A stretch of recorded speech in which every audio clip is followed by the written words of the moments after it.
आजादी, हिटलरशाही से आजादी, हिटलरशाही से आजादी, तानाशाही से आजादी, तानाशाही से आजादी, छीन करेंगे आजादी, छीन करेंगे हल्ला बोल, हल्ला बोल, निजी खड़े पर हल्ला बोल हल्ला बोल, हल्ला बोल, मुझी वोट पर हल्ला बोल हल्ला बोल, हल्ला बोल, मुझी वोट पर हल्ला बोल हल्ला बोल, हल्ला बोल, वोट कहीं पर हल्ला बोल हल्ला बोल, हल्ला बोल, वोट कहीं पर हल्ला बोल हल्ला बोल, हल्ला बोल, हट एकता पर हल्ला बोल हल्ला बोल, हल्ला बोल, इन लोग खून नहीं पानी है, अपनी इसका खून न खौला खून नहीं पानी है।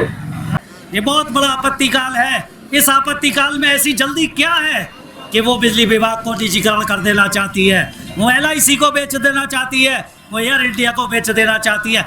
ऐसा कौन सा घाटा पिछले 3 वर्ष में आ गया, पिछले 5 वर्ष में आ गया? यदि पिछले 5 वर्ष में ऐसा घाटा आ गया तो उसके लिए प्रेजेंट सरकार ही दोषी है। तो सबसे पहले उन्हें अपना नैतिक मूल्य त्यागते हुए, अपना पद त्यागते हुए ये घोषणा करनी चाहिए इस निजीकरण के लिए, इस घाटे के लिए हम लोग दोषी हैं। हिस्सा मांगेंगे, ये खेल नहीं है, काम नहीं है, पूरी दुनिया मांगेंगे। सब हमारे टैक्स से लगा हुआ है, सब हमारे मजदूरों के टैक्सों से बना हुआ है। अब बेच कैसे सकते हो? अगर हम गद्दी पर बैठा सकते हैं तो हम उतारने की भी ताकत रखते हैं। और आज किसान भी मैदान में है, छात्र भी मैदान में है, बेरोजगार भी मैदान में है, तो आप बच नहीं पाओगे। अपने इस काले मनसे को दफन कर दो, नहीं तो दफन करने के लिए हम मैदान में उतर चुके हैं।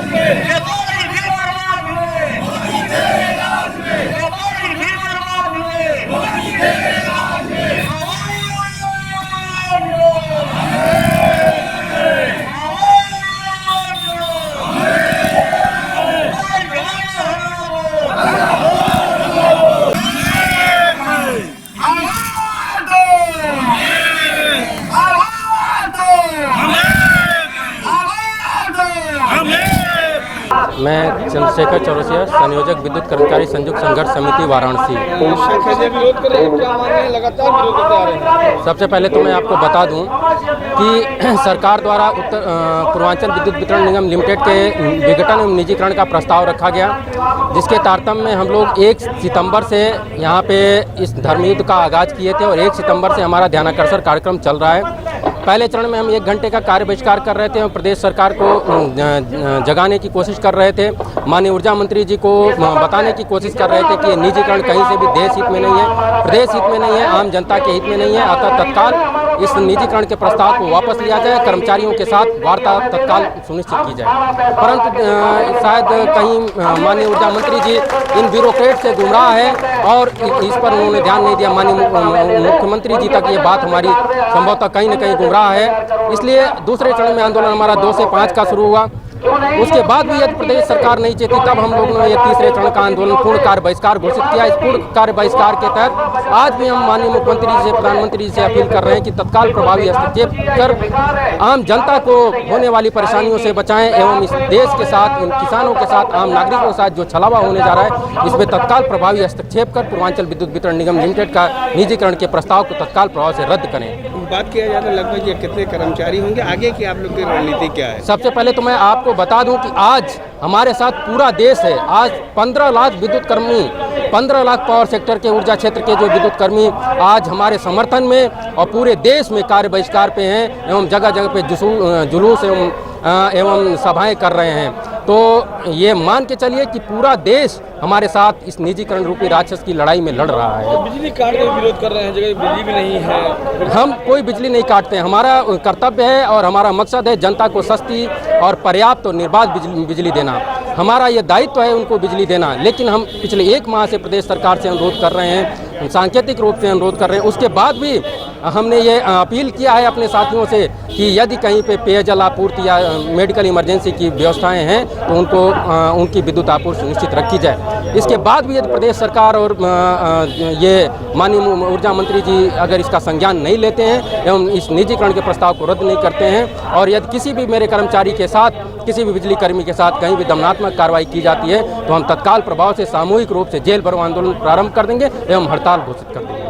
मैं संजय कुमार भारती, सह संयोजक संयुक्त संघर्ष समिति वाराणसी। किसने विरोध कर रहे हैं, क्या मांगे हैं? लगातार विरोध करते आ रहे हैं आप। चूँकि आप प्रेस से हैं, आप एक सूचना स्पष्ट आप जान रहे होंगे कि सरकार इस ऊर्जा सेक्टर को नहीं, देश के सारे public sector, railway, BPCL, SAIL, BSNL, MTNL, जितने भी पब्लिक सेक्टर यूनिट है जो इस देश के विकास की धुरी है, उन सबको एक एक करके प्राइवेट सेक्टर में देने का काम कर रही है। सरकार ये मानती है और हम आप सब लोग जानते हैं कि middle class, lower middle class जो फैमिली है, उसी के लोग सरकारी नौकरी में आते हैं। सरकार की कहीं ना कहीं ये मंशा है कि ऐसी स्थितियाँ उत्पन्न कर दो, इस समाज को ऐसे, इस देश की आम जनता को ऐसी स्थिति में ला दो कि ये लोग अपनी न्यूनतम ज़रूरतों में ही परेशान रहें। मैं समझता हूँ सरकार का एक षड्यंत्र है इस देश और आम जनता के खिलाफ। तो बात अगर की जाए तो आप लोग प्रोटेस्ट कर रहे हैं, जी। तो अभी किसी अधिकारी यहाँ पर आए समझाने क्या?